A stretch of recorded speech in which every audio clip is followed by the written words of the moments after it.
You're listening to Gender, a Wider Lens. I'm Stella O'Malley, a psychotherapist in Ireland. And I'm Sasha Ayad, an adolescent therapist in the United States.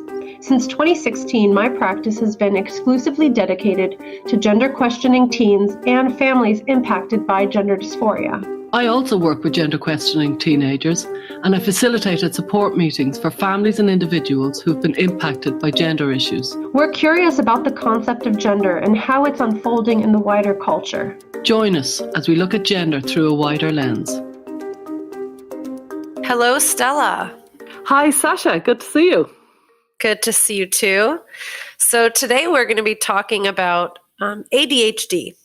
And I think if there was some kind of, trinity of diagnoses that I often see presented with gender dysphoric kids, it's ADHD, anxiety, and depression. These three seem to be really prevalent. I don't know if that's been your experience, but I'm really looking forward to talking today about how these ADHD traits overlap and impact gender dysphoria. Yeah, I see ADHD coming up all the time and ASD obviously coming up all the time. And then anxiety and depression, you sometimes wonder, are they fallout from the ADHD and ASD? Yeah. I do notice as well, I see a lot of ASD and ADHD together in one. So you do find that a lot of diagnoses are flying around. And it's easy to kind of just go, yeah. And then you have to sit back as a therapist and go, no, you can't. You can't just go, yeah. You have to actually think about this because it really impacts the gender.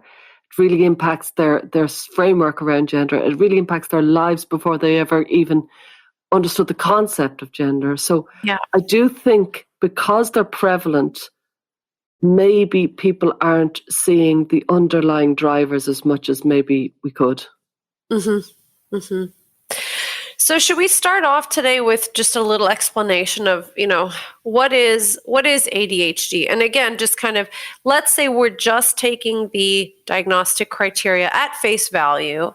What is that? So there are a couple of kind of important things that are present in these ADHD diagnoses. So the first one is inattention.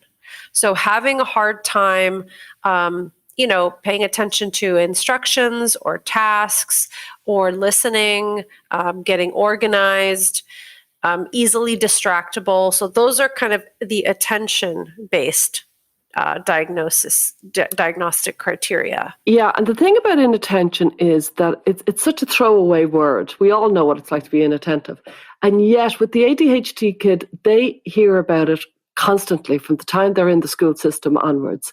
And it's used as a kind of a bat to hit them with effectively. And it's a constant kind of, it's like the teacher and the other students are batting them away like they're a pest or a fly because they're continuously inattentive. And that leads to an awful lot of the difficulties, I would say, that this child has. Because they're inattentive and the world is asking them to be more attentive, fundamentally you're trying to get a square peg into a round hole from the age of 5. And by the time the kid is 10, they're deflated because it's not going in. That square peg isn't going into that round hole. And the issue too is that, kids with these traits, and this is what I'll always defer to, just kids with these traits rather than ADHD kids. Yeah.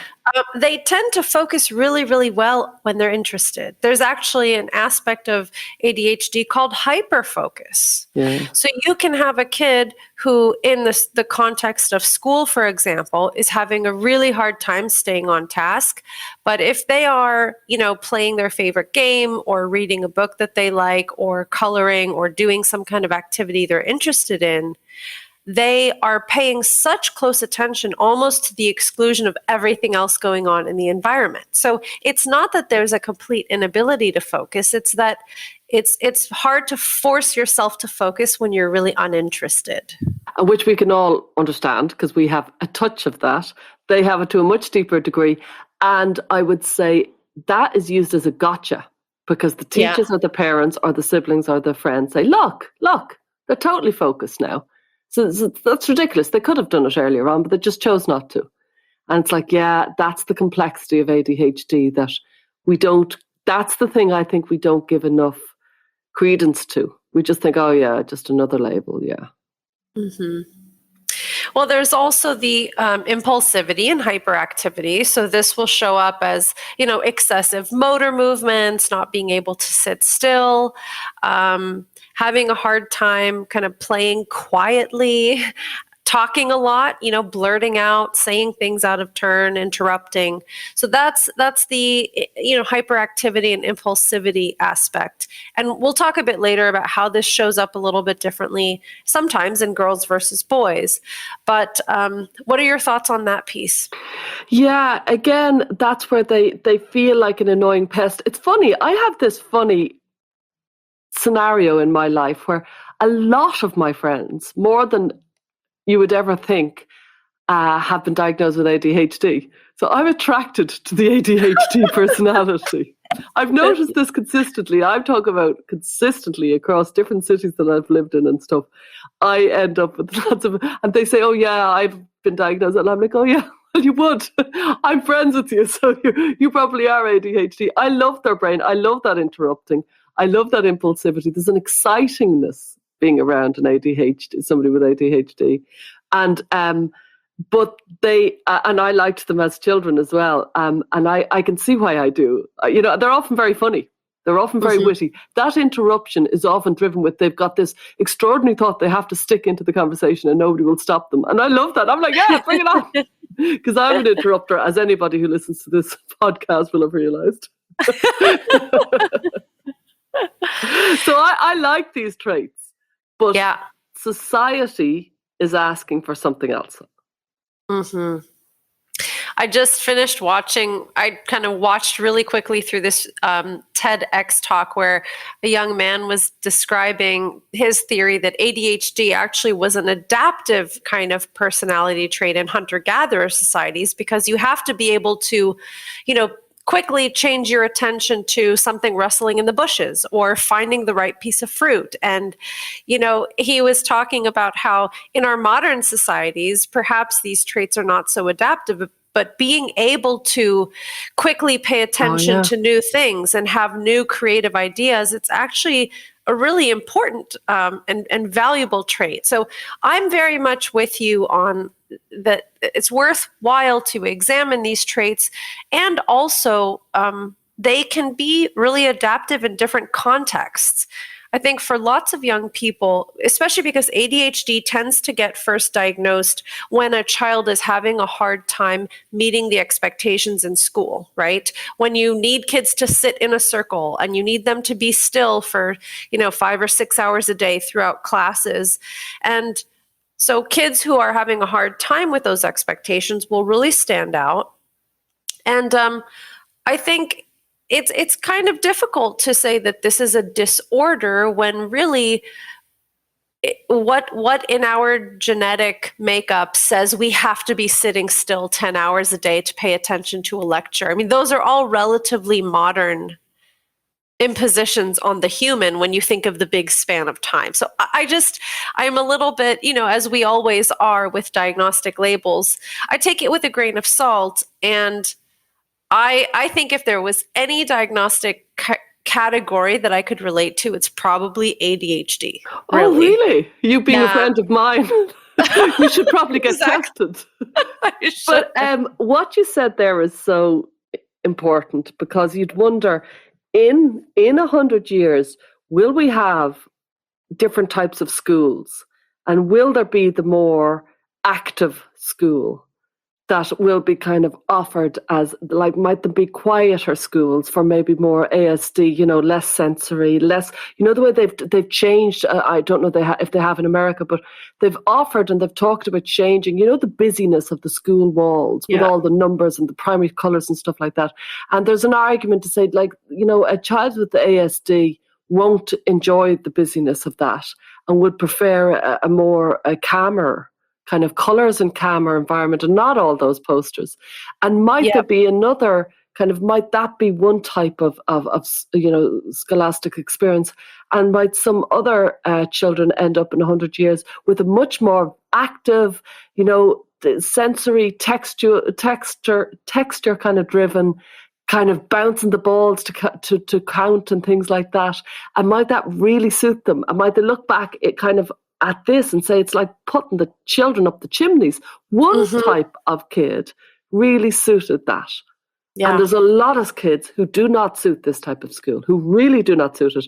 And oh my God, the kids with the ADHD traits do not suit this system. Yeah. Yeah.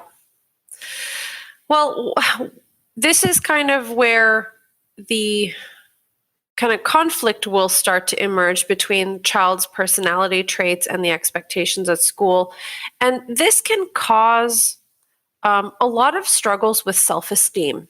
Yeah. One of the things that often gets missed, I think it's become more, spoken about recently, but we tend to focus on the organization skills and all of the kind of compensatory mechanisms to try and counteract the ADHD personality. But what ends up happening in the interim is that a child has been, told so many times that they're not meeting expectations, they're not able to kind of fit in the standard, that they might, get really down on themselves and feel very bad, feel like they're stupid or feel like they're not good enough, even though a lot of times these kids are absolutely brilliant and they have all of the intellectual capabilities, but because of those types of school expectations, they really feel behind and they don't feel great about themselves. And I think this can start to overlap with what we understand about gender dysphoria, which we'll get into that. But I'll just kind of pause there to get your thoughts. It's like death by a thousand cuts because they're getting constant little niggly criticisms like sit down, no, I won't answer you until you sit down, put your hand up, don't interrupt. So they're getting that all day.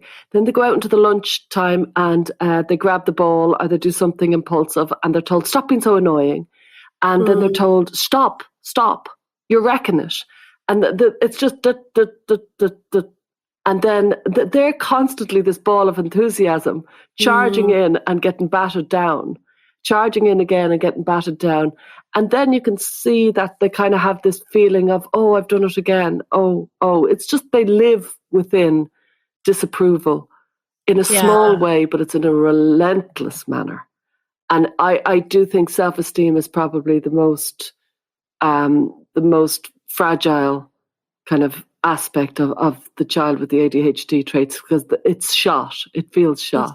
And I think you're kind of describing the like hyperactive kind of aspects of the traits.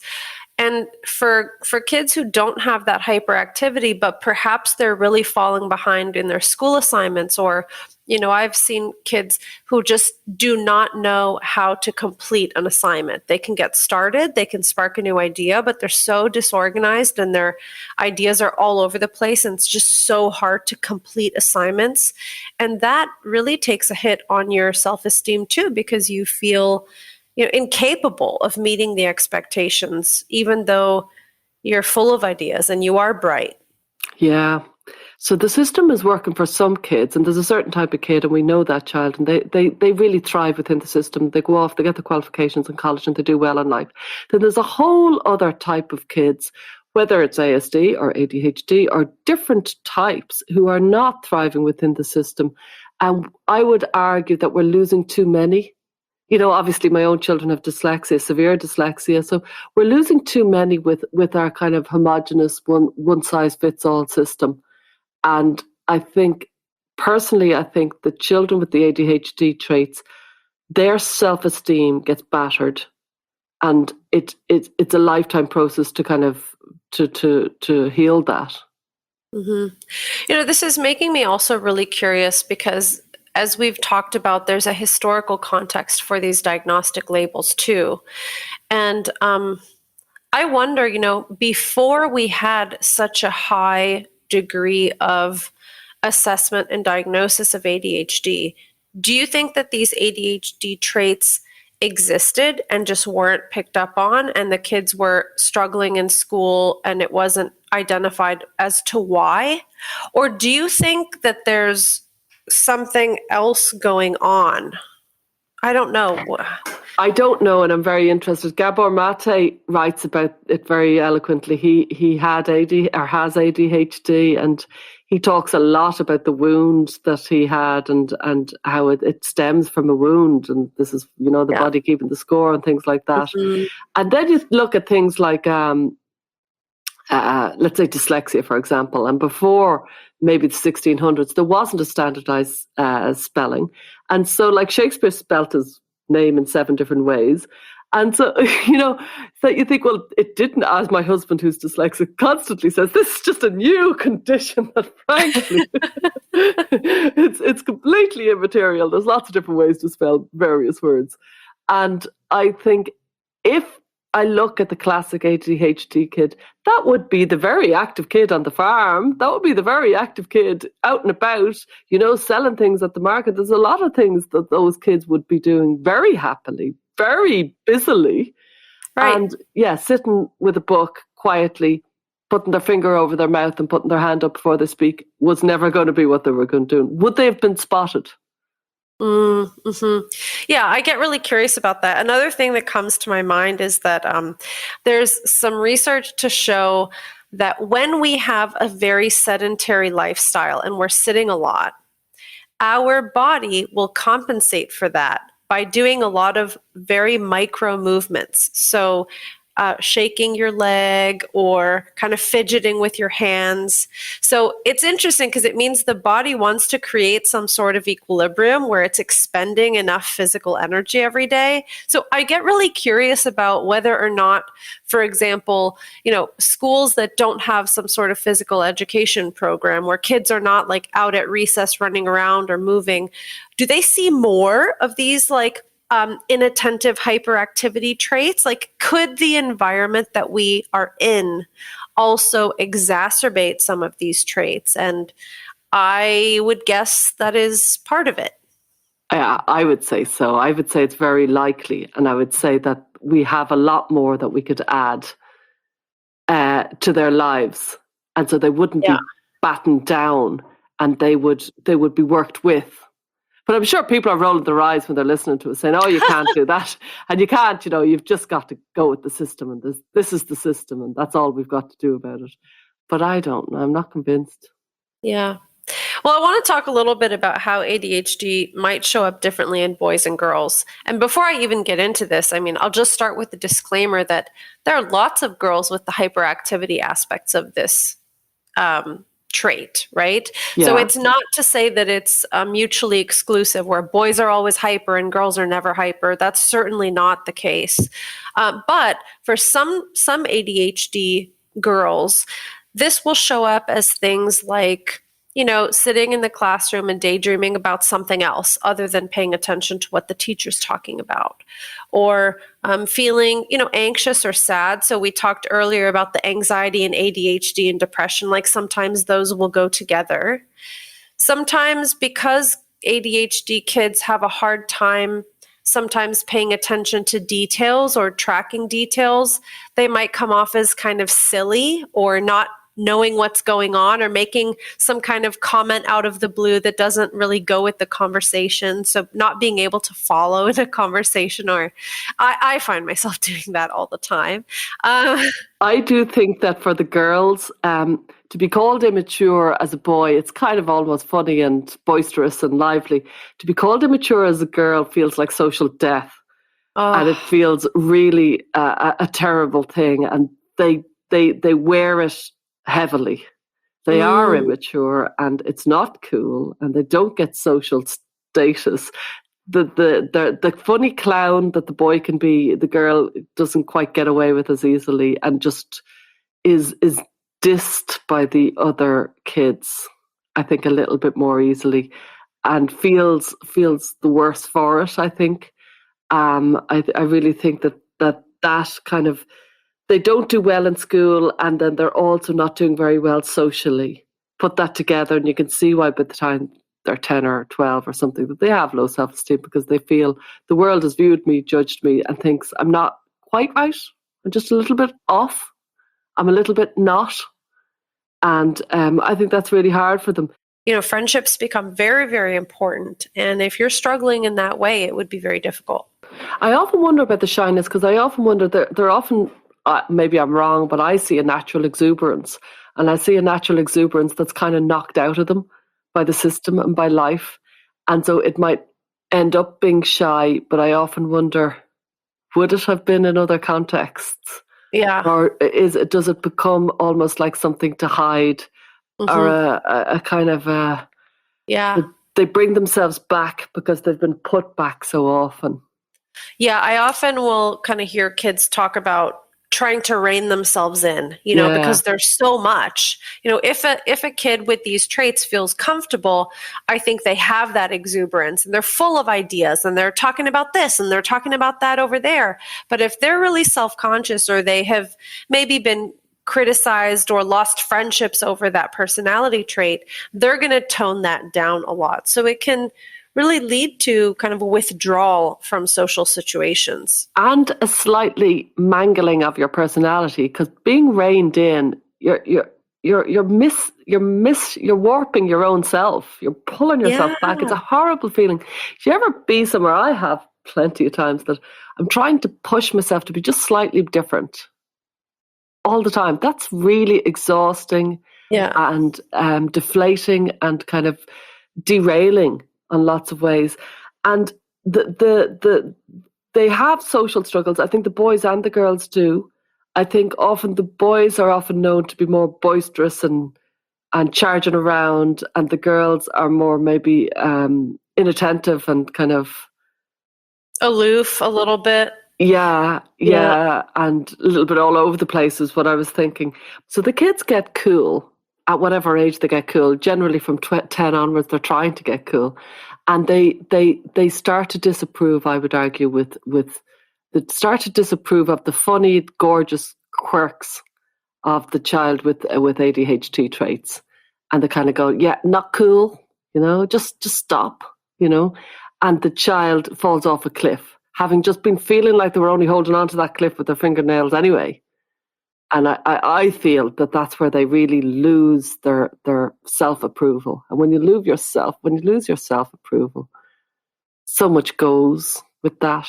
And there's the weird, isn't there, the weird kind of extra trait of perfectionism to deal with on top of that seems to be a part of the traits. And I think it can really, if you're a perfectionist and you're not doing well in school, you don't want to do it at all. You don't want to do it because you want to be perfect. If you're a perfectionist and you're not doing well socially, you're out. Perfectionists just don't like failing, and it's such a cruel condition that it gives. Or should I reword that? Society is behaving very cruelly towards these traits. Right. So if these kids figure out how to really appreciate and own their traits, they're wonderful and they can do very well. But I want to talk a little bit now about how does all of this overlap with gender? Because we've spent a lot of time talking about these traits. And one of the big things that comes to my mind is that kids with these traits, because they have struggled in some ways with organization, tend to be kids who, in my experience, kids I've worked with, they are list makers. They use calendars. They try to be organized because they need that as an antidote. And I think sometimes that can lead to personality trait of being really kind of goal-oriented, like getting a little obsessed with goals almost. And I'm thinking about one detransitioner who was talking on YouTube about how her personality impacted her desire to transition. And she was talking about how once she gets her mind on something, she becomes really obsessed with it and like needs to keep seeing her progress.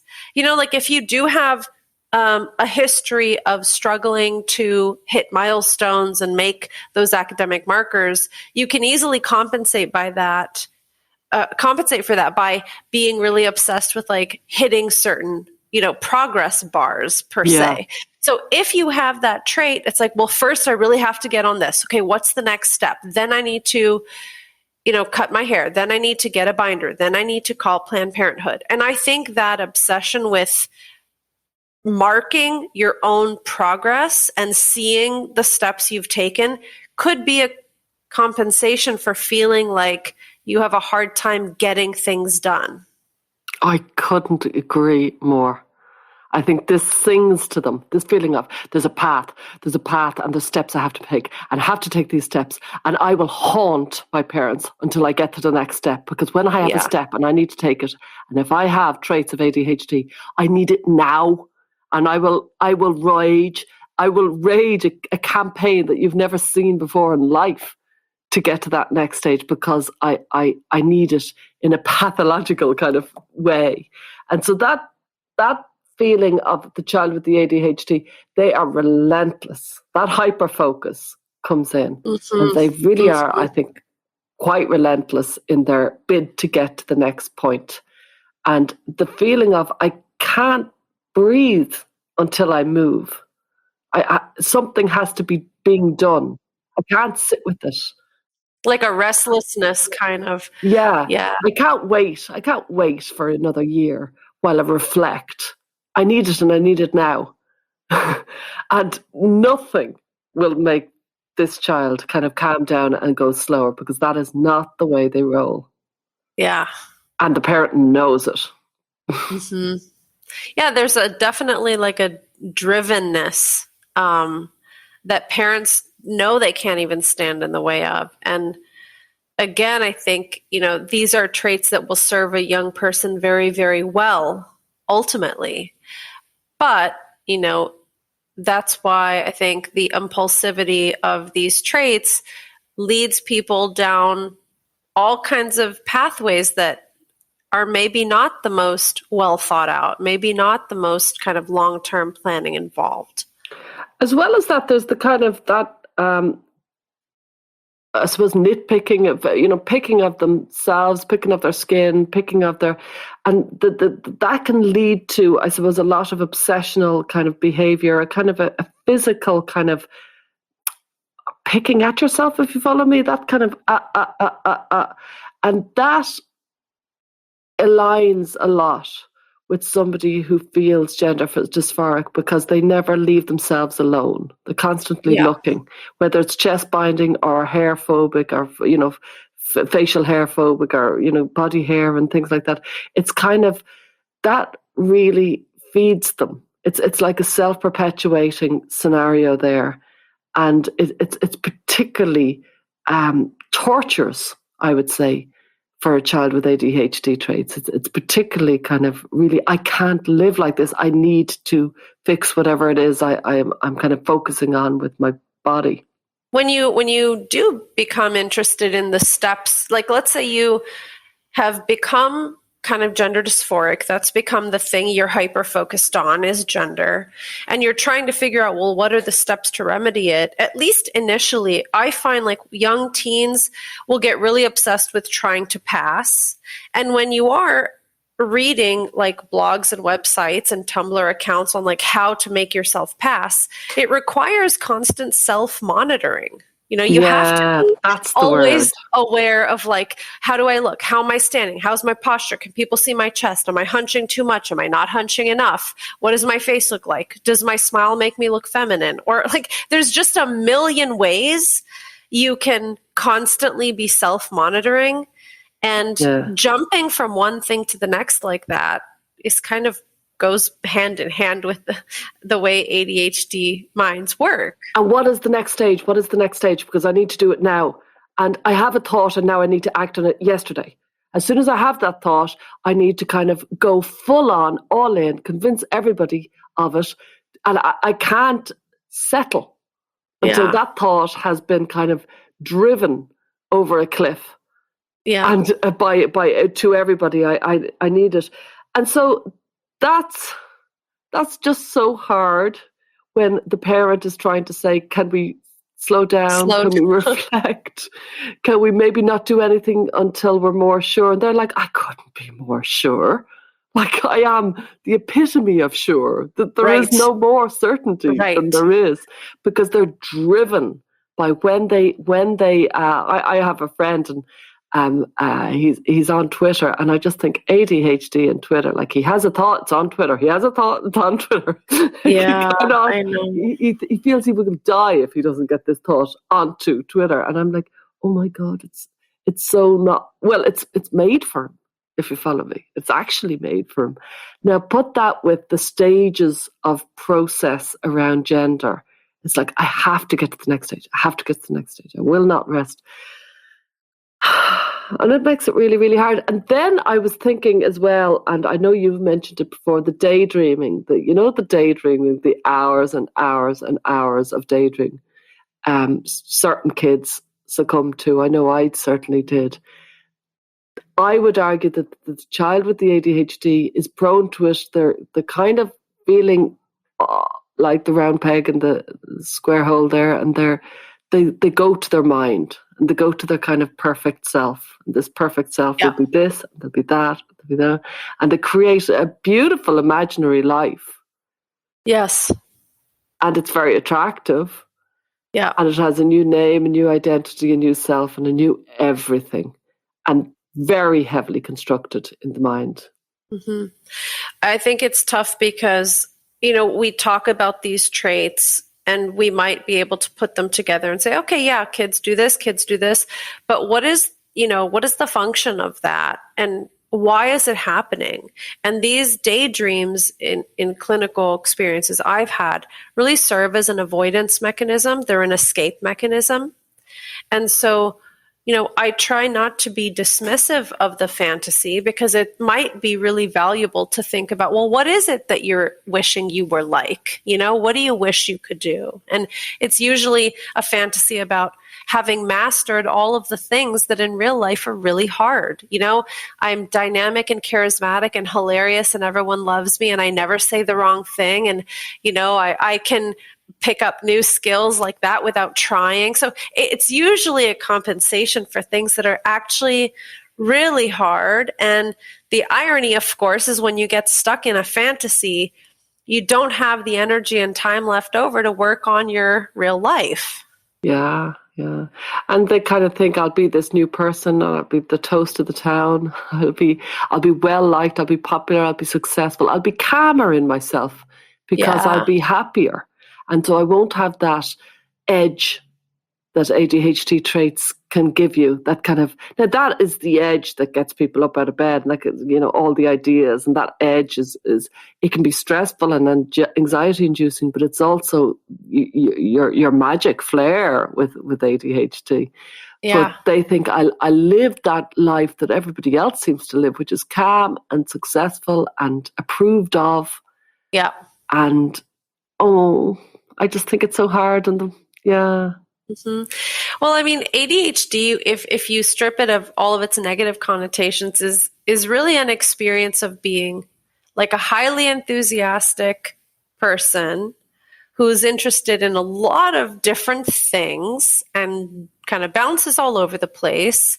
And really, when I don't know about everybody, I can only speak for myself, but when I think about people who I have met that I've really gravitated towards, it is people like that. Yeah. And so, when somebody is young and they haven't really figured out that that's actually a gift in some ways, I've, heard of clients talk about wanting to be really quiet, like just having this fantasy of being this kind of mysterious, quiet person. Or, I know.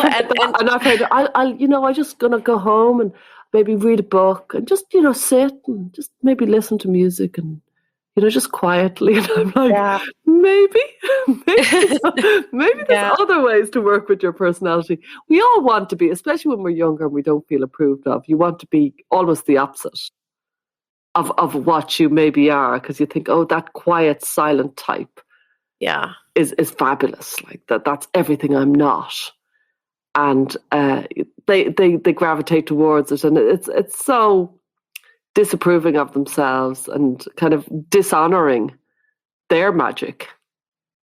Well, what about, we'll talk a little bit about like ADHD in boys and how that might impact their gender dysphoria. And I also want to think about, ADHD in girls, like if you do have this female person who's got a dynamic personality that is a little bit all over the place. Maybe it's a bit hard to fit in.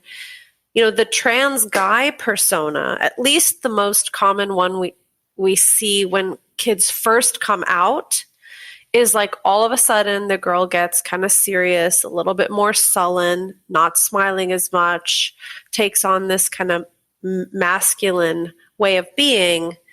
Does that feel like the antidote to the ditzy, silly, really exuberant girl that maybe she's embarrassed to be? I wonder about that, because a lot of parents will tell me that there's a quick personality change.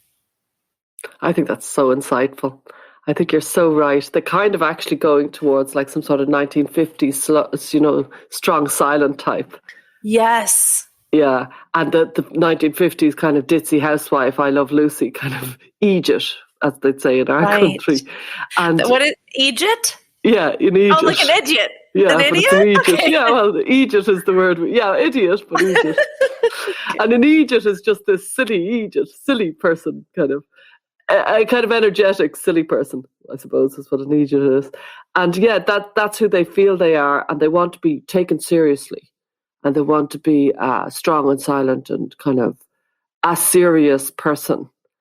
And, the day might come where they'd come around to that Egypt personality and actually realise they're fun, they're lively, they're really interesting, they've a lot to offer. But if you're not feeling it, if you're feeling, no, I've not a lot to offer, and the world wants me different. And also, I think there's a strong correlation with ADHD and, like I say, Twitter, but social media in general is made for their likes and the shares and the dopamine, and all of social media is made for the ADHD person is a what's the word? A fly to the flame, like, a moth to the flame to that, like all sorts of technology is really, really attractive and addictive to the ADHD, the kid with the ADHD traits. And so they go online. They're feeling a little bit at odds with the world. They've had an awful lot of disapproval by the time they're 10 or 12.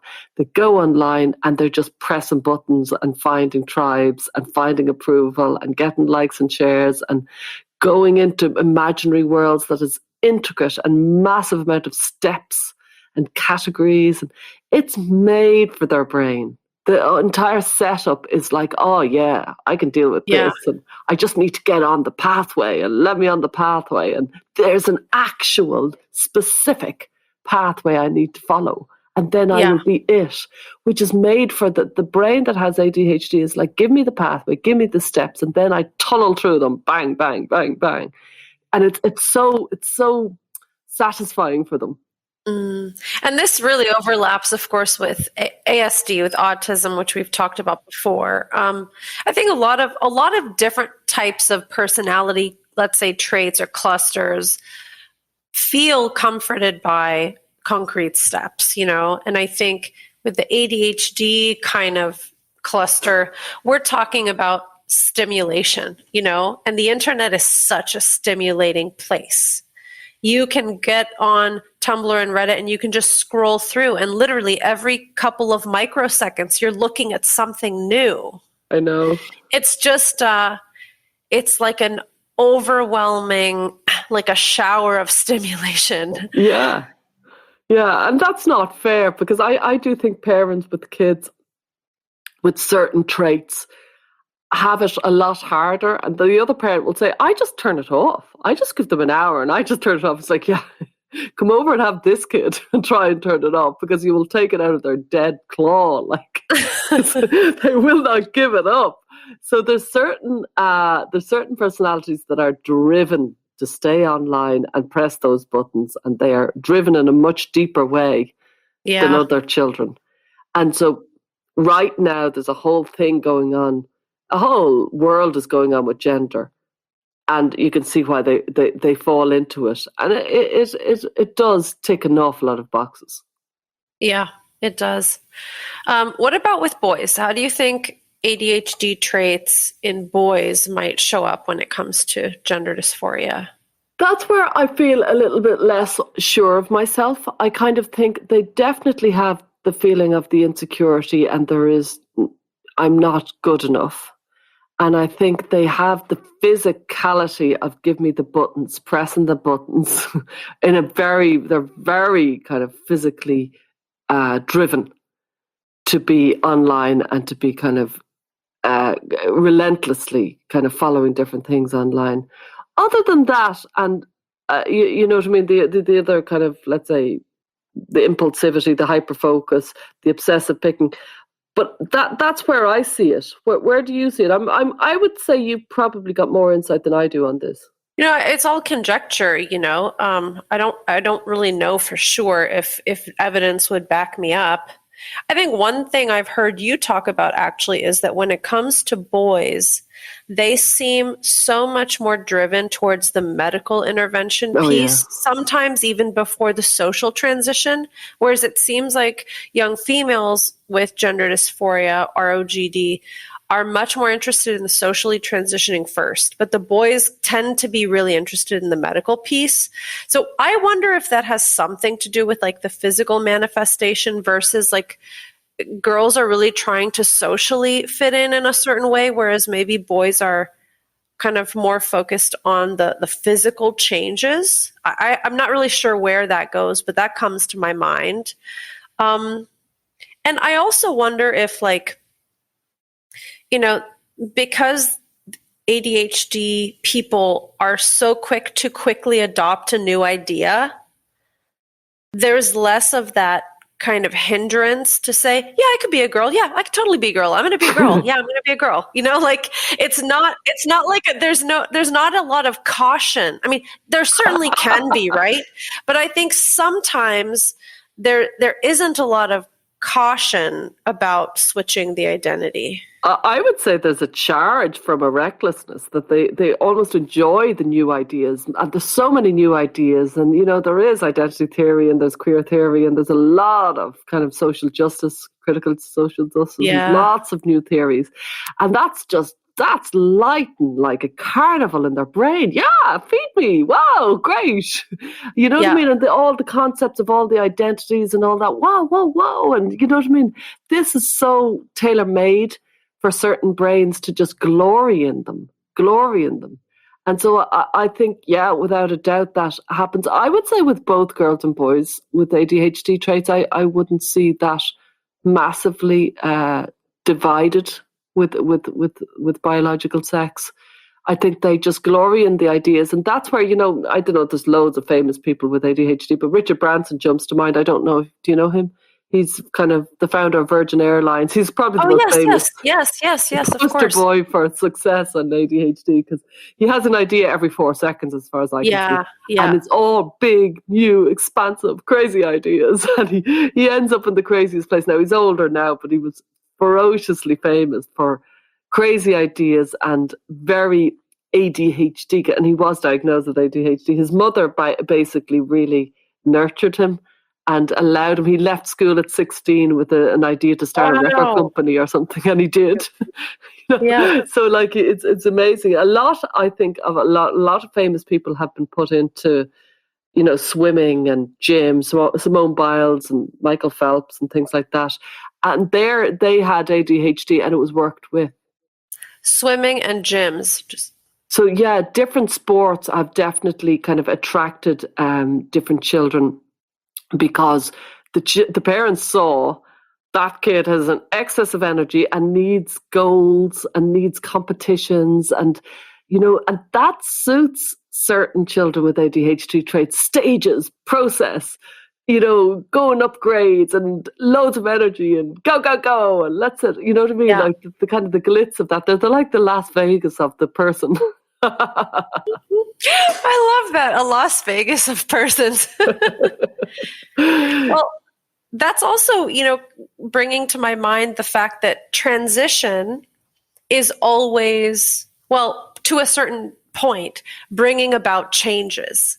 And if you're stimulated by new ideas, new experiences, changes, you might be really revved up by today I have facial hair. What's going to happen next week? The process of transformation is probably something that's very appealing. And though I don't have a diagnosis, I mean, I remember Like, I've always been wary of diagnosis, but when I read the ADHD stuff, I go, oh my God, like it's so me. I have every kind of like physical activity, hobby, paraphernalia you can find. I have like rock climbing gear. I have like all kinds of workout equipment. I've tried every kind of like physical activity on the planet. And that just the physical changes, I've done like everything you can possibly do in that physical realm. It's really something. But I can understand how the process of transforming your body is really appealing if you're constantly interested in something new. Like the old and the boring and the routine is actually important for people with this trait, but it can be really suffocating. So if you're like that, I can imagine how constantly waiting for the changes of testosterone or estrogen or the next body modification, I can completely relate to that being exciting.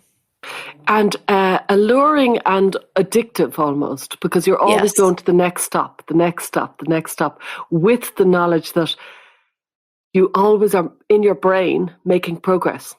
Yeah. And that's just so appealing and almost tortuously appealing to the brain that is always seeking stages and stops and progress and because it's like you can't get off the ride, you know, if you need that movement, if you constantly need that stimulation, it's hard to get off of that ride. I do think that like there are ways to work with the person with ADHD traits. I think they're glorious traits. They're great traits. And, you know, the more these children could be into comedy and drama and kind of exciting, kind of elaborate, kind of imaginative play and things like that. And I think they get into that kind of LARPing. Is that what it's called? The kind of... like with the swords? Yeah, things like that. I think there's ways to kind of channel it.